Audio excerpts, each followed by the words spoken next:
have a message for Republican Party. I mean, not the party, but the voters. There are some boomers that probably even Jesus couldn't change their mind. Forget about them. But the other ones that are loyal Republicans and kind of they want to bring back the coalition, or they are afraid of losing the midterms, or even after that 2028 presidential election to Democrats. So my message is clear. My suggestion is complain now so you won't need to cry later. So right now, Republicans are quiet, even though they are seeing Trump is doing everything against his campaign promises. But somehow just they are making the same mistake as Democrats were doing, liberals were doing, take it for the team. Biden was doing so many things that his base didn't approve that, or they didn't agree with him. But they were saying like, oh, if we complained, right, we are giving momentum to the opponent, which is Trump, and Trump is the worst evil, blah, blah, blah. So for that reason, we have to just accept it, just take it as it is and take it for the team stuff. So in that situation, it got so much out of the control that even Democrats knew that Trump gonna win. So they were so quiet in the election, in that 107 days that when Kamala was doing her campaign. So my thing is, don't do the mistakes because you're gonna end up with the same fate as they did.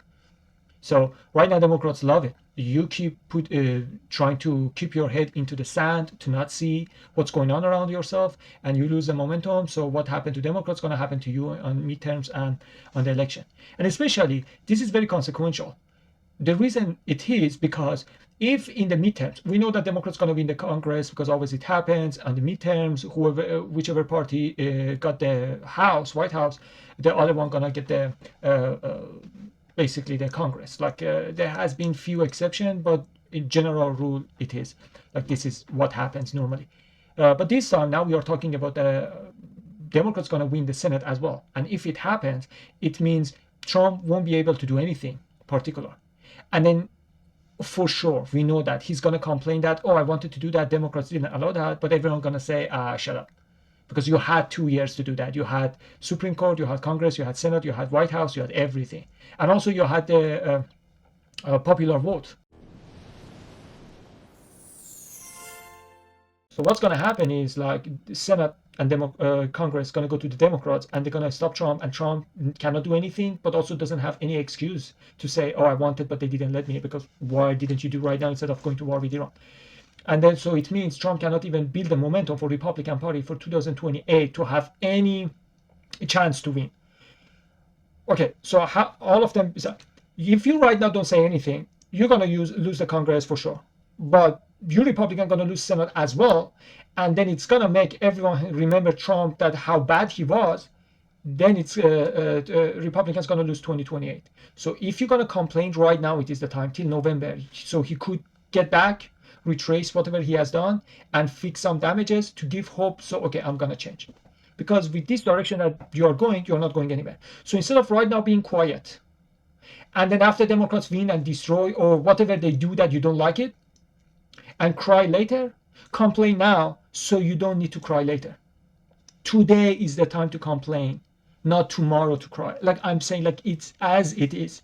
This is always they do that. Like also I'm saying like there should be some reforms in Republican Party. Everyone knew that Mike Johnson is not good for anything, cannot do anything. But still for some reason he's there and nobody says anything. What's going on? Like there should be, like I think the Republican Party is the laziest party ever that I have seen, this form of Republican Party. They just sit back and say, oh, Democrats are vote for us, but when you vote for us, we are not going to do anything differently. Again, we're going to pass the same law as Democrats did that, but just our name is Republican. So the thing that I am seeing is Steven Crowder and all those stuff trying to say, oh, bring the coalition. I saw that in TPUSA. JD Vance was talking about that. Oh, you wanted 5 things, you got 4 of them, and you didn't get one, and now you want to quit, and you say, oh, it's not worth it.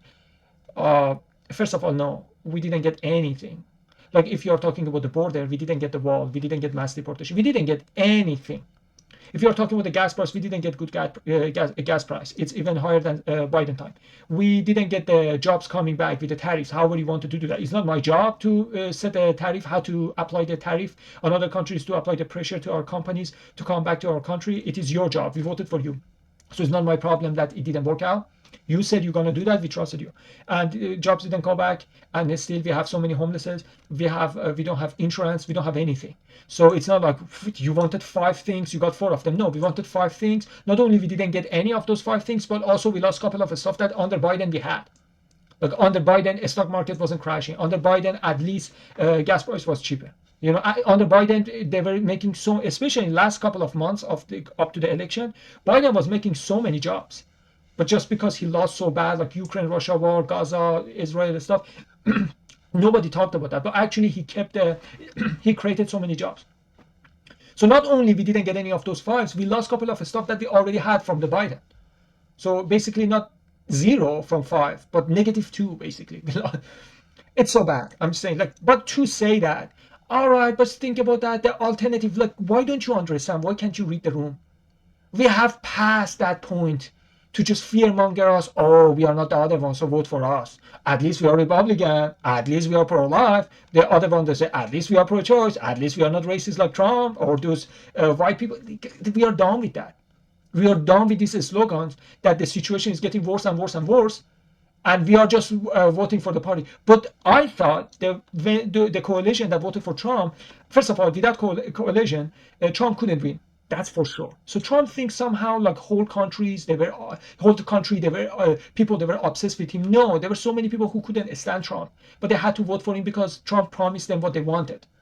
Like libertarian voted for some reason, pro-Palestinian voted for some reason, Christians voted for some reason, pro-borders voted for some reason, pro-life voted for some reason, Muslim, Hispanic, black, everyone wanted something, and Trump promised them all.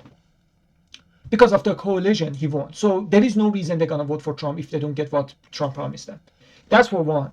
And for two, like when you don't read the room, you're acting like those boomers that no matter what they're gonna vote Republicans or they worship Trump, they are enough to win them. So by now, try to playing those complaints, those criticism to say, oh, it's not that bad. Think about that. You're gonna be communist. You're gonna be Marxist. You don't understand. Some people they didn't care about that. Like I literally saw some of the pro-Palestinians. They hated Trump. They hated Republican Party to the guts.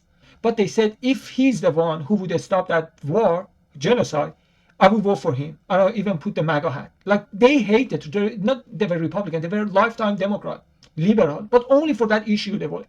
And if you are letting Israel still bombing Gaza and now Lebanon, the new chapter, if you're gonna let that, do you think they care that much about the communism, Marxism, socialism at that point? Their only concern was basically Gaza. Some people, the only concern was the gas price because they were a truck driver. Some young people, they only cared about having a house. They couldn't care less about the Middle East. They just wanted to have a house.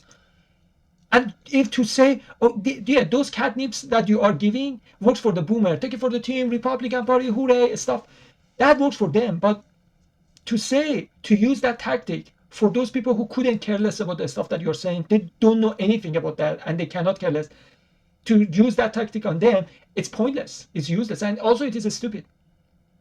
Like, yes, so some people, they are so afraid of communism, Marxism, they say, okay, whatever, who should I vote to not get there? But majority of people who voted for Trump, that wasn't any of their concern. Was my concern, of course, I am anti-communism, anti-Marxism.